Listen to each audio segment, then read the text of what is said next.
तो तो hello friends, आज की इस वीडियो में हम अक्टूबर 2022 की कन्नौजी के पार्ट 2 के अंदर हम अंतर्राष्ट्रीय परिदृश्य के बारे में पढ़ेंगे। तो पिछले वीडियो में हमने जो मासिक घटनाओं का सार संहार के बारे में पार्ट 1 में पढ़ा था। तो हम फिलहाल इस वीडियो को हम शुरू करते हैं। तो यहाँ पर सबसे पहले आता है वैश्विक नवाचार सूचकांक के बारे में आता है। तो सबसे पहले तो सवाल यही बनता है कि वैश्विक नवाचार सूचकांक कौन जारी करता है। तो यह जो विश्व बौद्धिक संपदा संगठन के द्वारा जारी किया जाता है, और इसमें जो प्रथम स्थान किस देश ने प्राप्त किया है तो वो हो जाएगा स्विट्जरलैंड ने इसने प्रथम स्थान प्राप्त किया है। और भारत का अगर इसमें स्थान की बात की जाए तो भारत का इसमें 40वां स्थान है। लेकिन वहीं अगर पिछले साल की बात की जाए कि 2021 में भारत का स्थान कितना था तो वो था 46वां स्थान था। और इस बार है जो 6 पायदान भारत ने जो सुधार किया है। और अगर इसके अलावा सेकंड स्थान की बात की जाए तो हो जाएगा अमेरिका, तीसरे स्थान पर हो जाएगा स्वीडन। तो ये इसमें इम्पोर्टेंट सवाल बनते हैं। और इसमें और ये यहाँ पर आप ये देख सकते हैं 2021 में 46वां स्थान था। तो अगला सवाल यहाँ पर बहुत ही इम्पोर्टेंट सवाल बन जाता है, मानव विकास सूचकांक 2021। तो जो ये घटना है जो काफ़ी इम्पोर्टेंट, ये सूचकांक काफ़ी इम्पोर्टेंट भी होता है। तो और ये किसके द्वारा जारी किया जाता है तो आपको पता है संयुक्त राष्ट्र विकास कार्यक्रम UNDP के द्वारा ये जारी किया जाता है। और इसमें भी शीर्ष स्थान किस देश का है तो वो हो जाएगा स्विट्जरलैंड का, इसमें जो शीर्ष स्थान है। और इसके बारे में थोड़ा आगे हम इम्पोर्टेंट जो और जो इस साल संयुक्त राष्ट्र विकास कार्यक्रम की जो 2021-22 की जो रिपोर्ट जारी की थी, इसका विषय क्या था, इसकी क्या थीम थी। तो वो थीम इस प्रकार है, अनिश्चित समय अव्यवस्थित जिंदगियां एक बदलती दुनिया में हमारे भविष्य को आकार देना। और इसकी थीम आपको हिंदी और इंग्लिश में दोनों में याद कर लेना। और uncertain times unsettled lives shaping our future in a transforming world. तो ये है जो इस बार की इसकी थीम थी। और इसमें आगे की बात की जाए तो यहाँ पर शीर्ष स्थान स्विट्जरलैंड है और इसका स्कोर भी कई बार पूछ लिया जाता है, तो हो जाएगा 0.962। और सेकंड स्थान है नॉर्वे का। और इसमें अगर भारत के बारे में बात की जाए तो यहाँ पर पिछली बार की जो रिपोर्ट थी 2020-21 उसके अंदर है जो भारत का स्कोर था, भारत 131वें स्थान पर था। और भारत का स्कोर था 0.663। और इस बार की बात की जाए तो भारत 2021-20 में भारत 132वें स्थान पर है, यानी एक स्थान बदलाव आया। और भारत का स्कोर इसमें दिया हुआ नहीं है, तो यहाँ पर आप स्थान ही याद कर सकते हैं। और इसके अलावा हम अगला पेज की हम बारे में बात करें तो इसमें है जो यहाँ पर इसी रिपोर्ट के तहत है जो, और यहाँ पर पहले का स्कोर भी यहाँ पर दिया हुआ है, आ चुका है। और 2020 में भी भारत ने 2019 के पूर्ववर्ती स्तर पर 0.645 की तुलना में अपना SD रिपोर्ट 6/4 की गिरावट दर्ज की है। इसके अलावा यहाँ पर इम्पोर्टेंट सवाल ये भी बनता है कि विभिन्न संकेतक आधार भारत में जन्म के समय जीवन प्रत्याशा कितनी है। यानी HDI रिपोर्ट के अनुसार भारत में जीवन प्रत्याशा कितनी है ये पूछ लिया जाए तो इसका जवाब होगा 7.2 वर्ष। ये है जो भारत में है जो जीवन प्रत्याशा है। इसके अलावा इसमें हमारे भारत के पड़ोसी देशों के स्थानों के बारे में भी बताया गया है। तो अगले इम्पोर्टेंट सवाल के बारे में हम बात करें तो यहाँ पर आ जाता है किंग चार्ल्स III बने ब्रिटेन के नए सम्राट। आपको पता ही है हाल ही में महारानी एलिजाबेथ II की मृत्यु हो चुकी है, तो उसके बाद उसके उसके 73 वर्षीय बेटे चार्ल्स III को जो राजगद्दी संभाली है, यानी उन्हें अब है जो ब्रिटेन का नया सम्राट है जो बनाया गया है। इसके अलावा यहाँ पर किंग चार्ल्स के बारे में यहाँ पर पूरी जानकारी दिए हुए। उसका पूरा नाम चार्ल्स फिलिप आर्थर जॉर्ज है और इसका जन्म 1948 में है। और इसकी पूरी ये जो जीवन के बारे में यहाँ पर दिया हुआ है। इसके अलावा आपको पता ही है, जो इम्पोर्टेंट सवाल ये भी बनता है कि जो ब्रिटेन की जो महारानी थी एलिजाबेथ द्वितीय, जो कि सिर्फ 25 वर्ष की आयु में जो ब्रिटेन की महारानी बन गई थी, और इनका जो सबसे लंबा कार्यकाल था, कुल 70 वर्ष तक उनका जो सबसे लंबा कार्यकाल भी रहा है। अब तक के ब्रिटेन के जितने भी सम्राट बने हैं उनमें सबसे लंबा कार्यकाल इसी का था। और यहाँ पर ब्रिटेन की महारानी के बारे में यहाँ पर बताया गया है, और उनकी जो शासन की अवधि थी वो थी 6 फरवरी 1992 से 2022 के बीच से जो उनकी शासन अवधि रही है। और इसके अलावा ये भी सवाल बनता है कि ब्रिटेन की महारानी जो निधन के वक्त कितने देशों की वो राष्ट्र अध्यक्ष थी, तो वो कुल 15 देशों की वो अध्यक्ष थी। इसके अलावा यहाँ पर वो भारत की कभी भी महारानी नहीं थी, लेकिन पाकिस्तान की वो 1992 से 1956 के बीच पाकिस्तान की महारानी भी वो रह चुके हैं। इसके अलावा हम अगले रिपोर्ट की बात की जाए तो वह वैश्विक वित्तीय वर्ष सूचकांक है। इसके बारे में यहाँ पर दिया हुआ है, और इसमें इम्पोर्टेंट सवाल यही बनता है कि जो इस सूचकांक में है जो शीर्ष 5 स्थान प्राप्त केंद्र कौन कौन से हैं। तो पहला हो जाएगा न्यूयॉर्क, सेकंड हो जाएगा लंदन, और तीसरा है जो सिंगापुर हो जाएगा। तो ये इसमें कोई ज़्यादा बाकी इसमें कोई खास है नहीं। और अगले हम बात की जाए तो यहाँ पर फिर से इम्पोर्टेंट सवाल बन जाते हैं। UNEP द्वारा ग्रीन फिंस हब लॉन्च किया गया है, यानी कि सवाल ये बनता है कि हाल ही में किसके द्वारा ग्रीन फिंस हब लॉन्च किया गया। तो वो हो जाएगा यूनाइटेड नेशन एनवायरनमेंट प्रोग्राम के द्वारा ग्रीन फिंस हब लॉन्च किया गया। अब थोड़ा हम आगे चलते हैं तो यहाँ पर इसके बारे में हम जान लेते हैं। ये ग्रीन फिंस हब क्या है। तो ग्रीन फिंस हब वो पहला वैश्विक समुद्री पर्यटन उद्योग मंच है जो विश्व भर में डाइविंग और स्नोकेलिंग ऑपरेटिंग को समुद्री पर्यटन की स्थिरता को बढ़ावा देने वाली अंतर्राष्ट्रीय सर्वोत्तम प्रथाओं को लागू करके अपनी दैनिक प्रथाओं में सरल लागत और प्रभावी परिवर्तन करने में मदद करेगी। यानी कि इस पूरे में सिर्फ इम्पोर्टेंट यही सवाल है कि ग्रीन फिंस किसके द्वारा लॉन्च किया गया, तो हो जाएगा UNEP। इसके अलावा हम बात करें तो भारत और जापान के बीच हाल ही में जो 2+2 वार्ता का संवाद किया गया, तो वो 2022 की भारत की 2+2 वार्ता कहाँ पर हुई, तो जापान की राजधानी टोक्यो के अंदर हुई थी। बाकी इसके अलावा जो सबसे पहली 2+2 वार्ता हुई थी 2019 के अंदर, तो वो है जो भारत के अंदर हुई थी, नई दिल्ली में अंदर की गई थी। इसके अलावा यहाँ पर इम्पोर्टेंट सवाल ये भी बनता है कि भारत और जापान के बीच कौन कौन से युद्धाभ्यास आयोजित किए जाते हैं। तो वो सबसे पहला हो जाएगा धर्म गार्जियन, यानी धर्म गार्जियन, और जिमैक्स, मालाबार और मिलन, ये चारों युद्धाभ्यास है जो भारत और जापान की सेनाओं के बीच संपन्न किया जाता है। इसके अलावा यहाँ पर और कौन कौन से देश है जिनके साथ भारत 2+2 वार्ता करता है, तो वो हो जाएगा अमेरिका, जापान, ऑस्ट्रेलिया और रूस।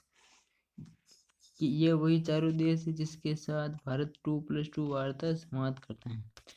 इसके अलावा यहाँ पर यह भी अगले टॉपिक ये सवाल पूछा जा सकता है कि हाल ही में किस देश ने स्वयं को परमाणु संपन्न देश घोषित किया, तो हो जाएगा उत्तर कोरिया ने स्वयं को परमाणु संपन्न देश घोषित किया। यानी ये सवाल बनता है यहाँ पर कि सितंबर 2022 में किस देश ने स्वयं को परमाणु संपन्न देश घोषित किया है, तो हो जाएगा उत्तर कोरिया ने घोषित किया है। तो ये इसमें सवाल है। बाकी उत्तर कोरिया के प्रिंस आपको पता ही है किम जोंग उन है जो उनकी ये जो सरकार है। इसके अलावा अगले सवाल की बात की जाए तो बांग्लादेश के प्रधानमंत्री ने हाल ही में भारत की यात्रा की थी, और ये इस यात्रा की मुलाकात कहाँ पर हुई थी, तो हो जाएगा दिल्ली स्थित हैदराबाद हाउस के अंदर मुलाकात हुई थी। बाकी इसमें कुछ तो यहाँ पर ये थोड़ा सा इम्पोर्टेंट ये भी है कि बंगबंधु शेख मुजीबुर रहमान की ऐतिहासिक 7 मार्च भाषण का अनुवाद वाली पुस्तक भी इनके द्वारा प्रस्तुत की गई थी। बाकी इसमें कोई खास इम्पोर्टेंट सवाल है नहीं, हम चलते हैं अगले पेज पर। हम तो यहाँ पर ये भी सवाल बन सकते हैं कि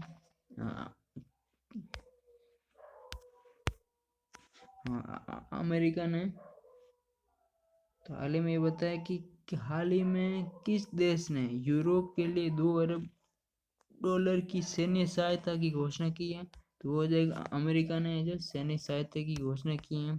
और यहाँ पर यह भी सवाल बन सकता है कि अमेरिका के विदेश मंत्री कौन है। तो वो हो जाएगा एंटनी ब्लिंकन है, जो वर्तमान में अमेरिका के विदेश मंत्री हैं। इसके अलावा अगला सवाल यह भी बनता है कि हाल ही में किस देश ने F-16 विमानों के रखरखाव के लिए पाकिस्तान को वित्तीय सहायता की मंजूरी दी है। तो वो हो जाएगा अमेरिका ने। आपको पता है F-16 जो भी लड़ाकू विमान है वो पाकिस्तान है जो अमेरिका से खरीदता है, और इन्होंने जो इसकी रखरखाव के लिए $35 करोड़ की वित्तीय सहायता दी है। इसके अलावा यहाँ पर कोई विज्ञापन दिए हुए कोई इम्पोर्टेंट सवाल है नहीं। और यहाँ पर आपको पता है हाल ही में जापान के जो पूर्व प्रधानमंत्री हैं शिंजो आबे की हत्या कर दी गई थी। और अभी वर्तमान में फूमियो किशिंदो है जो जापान के वर्तमान में प्रधानमंत्री हैं। इसके अलावा एक और इम्पोर्टेंट सवाल ये भी बनता है कि काकेकस क्षेत्र के 2 राष्ट्र आर्मेनिया और अजरबैजान के मध्य सीमा विवाद के चलते एक बार फिर सशस्त्र संघर्ष छिड़ गया। तो यहाँ पर इम्पोर्टेंट सवाल ये बनता है कि एग्जाम की दृष्टि से कि नरगोनो काराबास क्षेत्र किन 2 देशों के मध्य विवादित क्षेत्र है। तो वो जाएगा आर्मेनिया और अजरबैजान के मध्य जो विवादित क्षेत्र है। और आपको पता ही है दोनों आर्मेनिया और अजरबैजान पहले सोवियत संघ के भी पार्ट थे, और जब दोनों सोवियत संघ से आज़ाद हुए थे तो ये वाला जो क्षेत्र था उस दोनों ने अपने अपने देश में क्षेत्र को मिलाने के लिए जो संघर्ष हुआ था वो अभी तक चल रहा है। तो यही अंतर्राष्ट्रीय परिदृश्य के बारे में हम पूरा पढ़ चुके हैं। और अगला जो भी है वो है अगला जो टॉपिक है उसमें हम राष्ट्रीय परिदृश्य के बारे में हम पढ़ने वाले हैं। तो यहाँ पर पहला सवाल यही है कि नामीबिया से लाए गए चीतों को प्रधानमंत्री ने कुन्नो नेशनल पार्क में छोड़ा। तो जैसे कि आपको पता है हाल ही में 8 चीतों को जो अफ्रीकी देश नामीबिया से लाया गया था और उनको कुन्नो नेशनल पार्क में छोड़ा गया। तो यहाँ पर सवाल यह भी बनता है कि कुन्नो नेशनल पार्क कहाँ पर स्थित है। तो ये हो जाएगा सोमपुर जिला MP के अंदर स्थित है। और ये है जो पूरा प्रोजेक्ट चीता के तहत स्थापित किया गया था। और इसमें से एक सवाल ये भी बनता है कि प्रधानमंत्री मोदी ने एक मादा चित्र का नामकरण किया, उनका मादा चित्र का नाम आशा रखा गया था। इसके अलावा हम न्यू फैक्ट के बारे में बात करें तो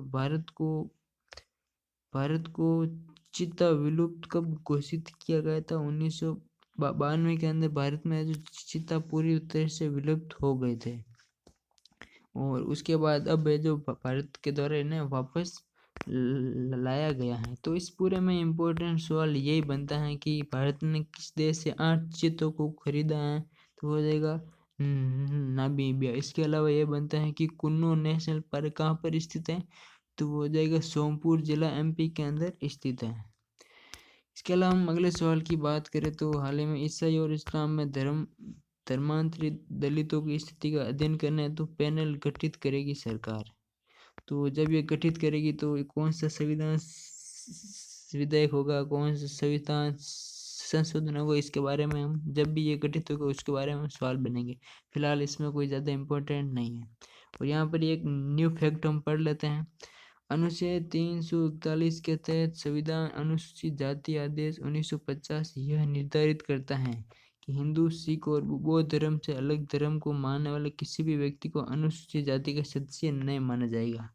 यानी ये पूछा जाए तो कि अनुसूचित जाति में शामिल होने वाले व्यक्ति किन किन किन धर्म से होते हैं, तो हिंदू, सिख और बौद्ध धर्म के लोगों को ही अनुसूचित जाति में शामिल किया जाता है। और इसके अलावा अगले पेज की बात कर, यही पेज वापस रिपीट हो गया है राष्ट्रीय परिदृश्य। तो यहाँ पर आपको पता ही है कि मूल आदेश के तहत हिंदुओं को एससी में माना गया था। इससे पहले 1956 में सिखों को तथा 1990 में बौद्धों को शामिल करने के लिए संशोधित किया गया था। इसके अलावा सवाल यह भी बनता है कि राष्ट्रीय धार्मिक एवं भाषाई अल्पसंख्यक आयोग की स्थापना किस वर्ष हुई थी? तो हो जाएगा 2004 के अंदर इसकी स्थापना हुई थी। इसके अलावा हम अगले समुदाय की बात करें तो हाल ही में द्रौपदी मुर्मू ने जम्मू कश्मीर में गुर्जर मुस्लिम समुदाय के किस व्यक्ति को राज्यसभा के सदस्य के रूप में मनोनीत किया है? तो वो हो जाएगा गुलाम अली, जो कि गुर्जर मुस्लिम समुदाय की ओर से राज्यसभा में मनोनीत होने वाले पहले व्यक्ति हैं, जो कि गुलाम अली हैं। आपको पता ही है राज्यसभा के अंदर 12 सदस्य मनोनीत किए जाते हैं, और ये जो 12 सदस्य मनोनीत किए जाते हैं ये किस अनुच्छेद के तहत किए जाते हैं? तो हो जाएगा भारतीय संविधान अनुच्छेद 80 के तहत राज्यसभा में गठन का प्रावधान करता है। इसके अलावा आपको पता ही है राज्यसभा की अधिकतम संख्या 250 है और वर्तमान में इसकी संख्या 45 है और 12 सदस्य इसमें मनोनीत किए जाते हैं। तो ये इसमें से इम्पोर्टेंट सवाल बनते हैं। और जो राज्यसभा में 10 सदस्य मनोनीत किए गए हैं उनकी यहाँ पर पूरी लिस्ट दी हुई, आप यहाँ पर एग्जाम की दृष्टि से देख सकते हैं। और इसमें 10 सदस्य रिक्त किए गए हैं और वर्तमान में जो 2 सीटें जो रिक्त हैं अभी। इसके अलावा हम बात करें तो IBM क्वांटम कंप्यूटिंग में शामिल होने वाला भारत का पहला संस्थान कौन सा है? तो वो जाएगा IIT मद्रास। यहाँ पर ये सीधा सवाल बनता है इसमें से ये IBM क्वांटम कंप्यूटिंग में शामिल होने वाला देश का पहले संस्थान कौन से बन गए हैं? तो वो हो जाएगी IIT मद्रास। तो ये इसमें से इम्पोर्टेंट सवाल है। इसके अलावा हम यहाँ पर बात करें तो 5 राज्यों के कई समुदायों को SC का दर्जा देने का केंद्रीय मंत्रिमंडल को मंजूरी मिल गई है। तो यहाँ पर 5 राज्य कौन कौन से हैं? तो वो हो जाएगा छत्तीसगढ़, तमिलनाडु, कर्नाटक, हिमाचल और उत्तर प्रदेश। ये पांचवी स्टेट है। तो यहाँ पर सवाल ये बनता है करंट के दृष्टि के हाल ही में किन 5 राज्यों के समुदायों को SC का दर्जा देने की मंजूरी दी है? तो ये 5 स्टेट है जो हो जाएगा। और इसके अलावा आपको इम्पोर्टेंट लाइन, जो भी छत्तीसगढ़ में जो भी समुदाय है उनको जिनको अनुसूचित शामिल किया गया था उनका यहाँ पर नाम दिया हुआ है। और यहाँ पर हम इसमें न्यू फैक्ट के अंदर थोड़ा इम्पोर्टेंट सवाल ये बनता है कि कुल अनुसूचित जातियों की संख्या कितनी है? तो 705 थी पहले, अब इससे बढ़कर ये 720 हो गई। यानी कि जो ये अभी जो हाल ही में ये 5 राज्यों के समुदाय में शामिल किया गया। तो अगर पूछ लिया जाए तो वर्तमान में भारत में अनुसूचित जातियों की संख्या कितनी है? तो हो जाएगी 720 है। इसके अलावा अगला सवाल, राष्ट्रीय स्वास्थ्य लेखा अनुमान 2018-19 जारी किया गया है। इसमें कोई ज़्यादा इम्पोर्टेंट सवाल है नहीं, और PDF में भी कुछ स्कैन करने में कुछ खास क्वालिटी नहीं है, तो यहाँ पर हम कुछ ज़्यादा साफ पढ़ भी नहीं पा रहे हैं। वैसे मैंने ही बनाई थी लेकिन सही नहीं बन पाई। तो अगला हम बात करते हैं बिहार में। तो भाले मतलब ये बनता है कि बिहार में रबर डैम का उद्घाटन किस नदी के ऊपर किया गया? तो हो जाएगी फल्गु नदी के ऊपर किया गया। और इसका लोकार्पण मुख्यमंत्री नीतीश कुमार के द्वारा किया गया था। बाकी इस डैम के बारे में, बांध के बारे में पढ़ा जाए तो ये 411 मीटर लंबा है और 55 मीटर ये चौड़ा बांध है। इस चौड़े डैम का नाम मुख्यमंत्री नीतीश कुमार ने गयाजी डैम रखा है। तो यहाँ पर ये भी सवाल बनता है कि गयाजी डैम कहाँ पर स्थित है? बिहार में स्थित है, फाल्गुनी नदी के अंदर स्थित है। और ये भी पूछा जा सकता है कि बिहार में बनने वाला पहला देश का पहला रबर डैम कौन सा है? तो हो जाएगा गयाजी डैम है। और ये यहाँ पर ये भी बन सकते हैं कि ये रबर डैम किस कंपनी के द्वारा बनाया गया था? तो हो जाएगी हैदराबाद की कंपनी एनसीसी लिमिटेड के द्वारा ये बनाया गया था। इसके अलावा ऊपर की बात की जाए तो यहाँ पर इस रबर डैम की विशेषताओं के बारे में बताया गया है जो कि ज़्यादा इम्पोर्टेंट नहीं है। और अच्छा तो यहाँ पर क्या है कि यह मतलब देश का सबसे बड़ा रबर डैम है, न कि पहला रबर डैम। ये देश का सबसे बड़ा रबर डैम है। और अगर पहले रबर डैम की बात की जाए तो 60 मीटर लंबे और 3.5 मीटर चौड़े देश का सबसे पहला रबर डैम का निर्माण आंध्र प्रदेश के पार्वतीपुरम की झाझावती नदी पर 2006 में किया गया था। यानी कि ये पूछ ले जाए कि देश का पहला रबर डैम कहाँ पर है? तो हो जाएगा आंध्र प्रदेश के पार्वतीपुरम में स्थित है। और अभी सबसे बड़ा कहाँ पर है? तो हो जाएगा बिहार में स्थित है। और इस बिहार में स्थित डैम का क्या नाम बताया था? गयाजी डैम नाम बताया था। और इसके अलावा जो कि सेंट्रल विस्ता प्रोजेक्ट के बारे में बताया गया है जो कि देश की नई संसद बन रही है उसके बारे में है। और आपको पता है हाल ही में जो पूर्व जो राजपथ का नाम हटाकर कर्तव्य पथ कर दिया गया है। और ये राजपथ किन के बीच स्थित है? यहाँ पर इंडिया गेट से राष्ट्रपति भवन तक का क्षेत्र जो है विस्तार प्रोजेक्ट कहते हैं, जिसकी 13,455 करोड़ की कुछ खर्च होने का अनुमान है। और ये जो सेंट्रल विस्तार प्रोजेक्ट है तो विजय चौक से लेकर इंडिया गेट के बीच के रास्ते को कर्तव्य पथ नाम दिया गया। और बात की जाए जो ये पहला जो नाम था राजपथ, ये कब पड़ा था? तो ये सड़क किंग्स वे के नाम से थी और आज़ादी के बाद इसका नाम राजपथ कर दिया गया था। और ये इसमें इम्पोर्टेंट सवाल है। और हम अगले पेज की बात करें तो यहाँ पर आपको पता है हाल ही में वैसे ये पेज काफ़ी क्लीन है और उसका आप साफ दिखाई भी दे रहा होगा। आपको पता है हाल ही में नेताजी सुभाष चंद्र बोस की मूर्ति की प्रतिमा का अनावरण किया गया था। और यह है जो इनकी 125वीं जयंती पर 23 जनवरी 2022 को जो पराक्रम दिवस के दिन इसको अनावरण किया गया। आपको पता ही होगा 23 जनवरी के दिन नेताजी सुभाष चंद्र बोस के याद में पराक्रम दिवस मनाया जाता है। इसके अलावा इस मूर्ति की बात की जाए तो यह कुल 28 फीट ऊंची मूर्ति है।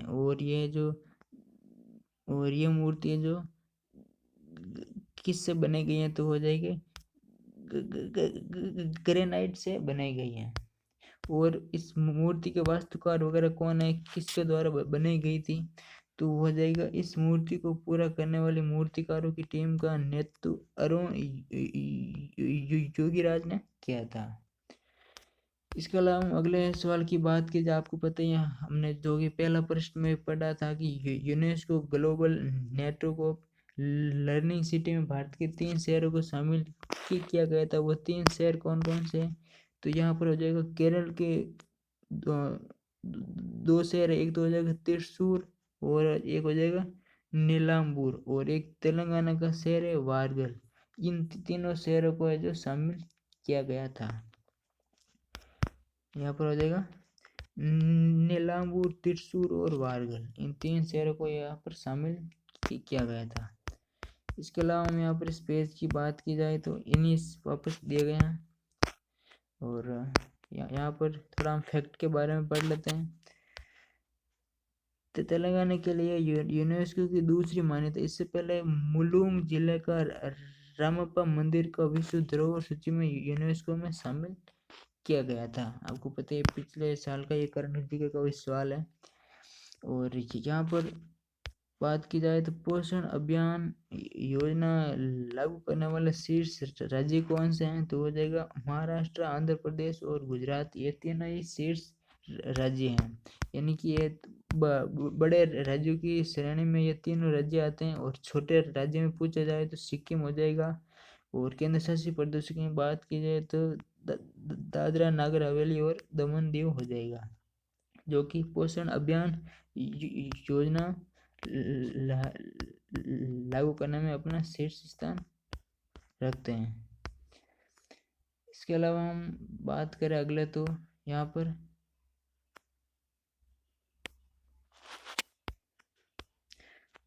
डिजिटल कौशल के प्रोत्साहन के लिए AICTE ने किया एडोब के साथ समझौता है। इस पूरे में इतना सवाल बनता है कि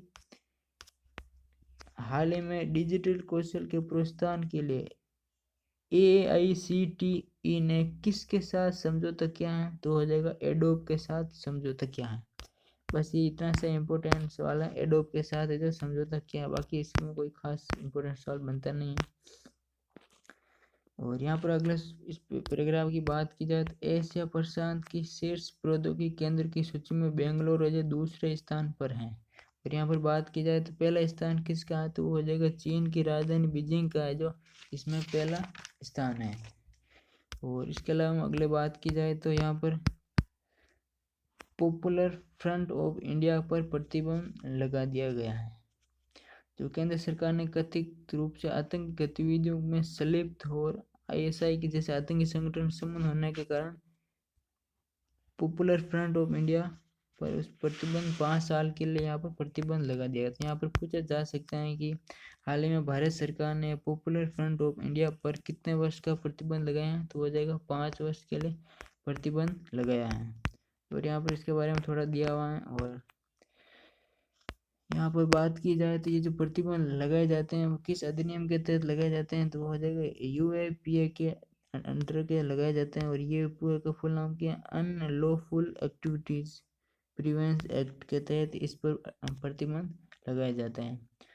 और इसके अलावा आपको पता है हाल ही में भारत की पहली नाइट स्काई सेंचुरी कहाँ पर स्थापित की गई थी, तो हो जाएगा लद्दाख के अंदर बनाई गई थी।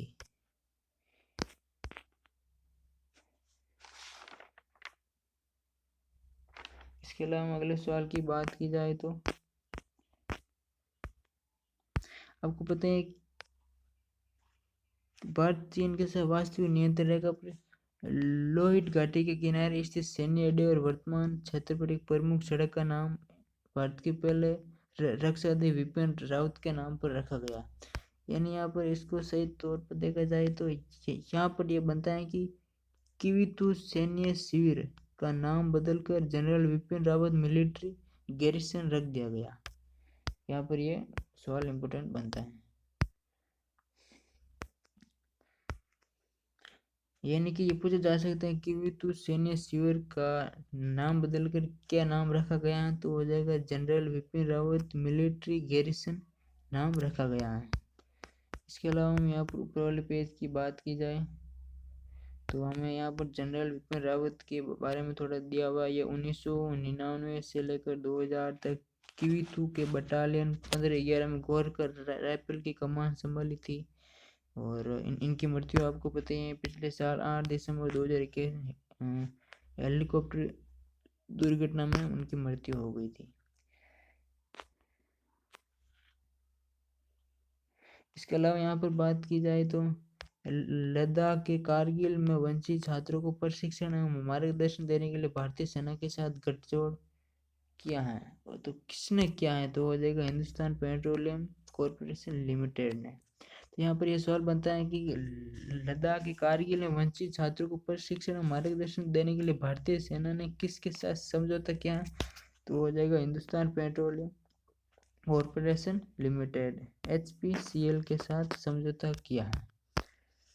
इसके अलावा हम बात करें तो यहाँ पर हाल ही में छत्तीसगढ़ के अंदर 2 नए ज़िले बनाए गए हैं। और जो कि पहले 31 ज़िले थे, अब 32वां ज़िला बना है मनेंद्रगढ़ सिरचिमी भरतपुर। और 33वां ज़िला बना है सिकती।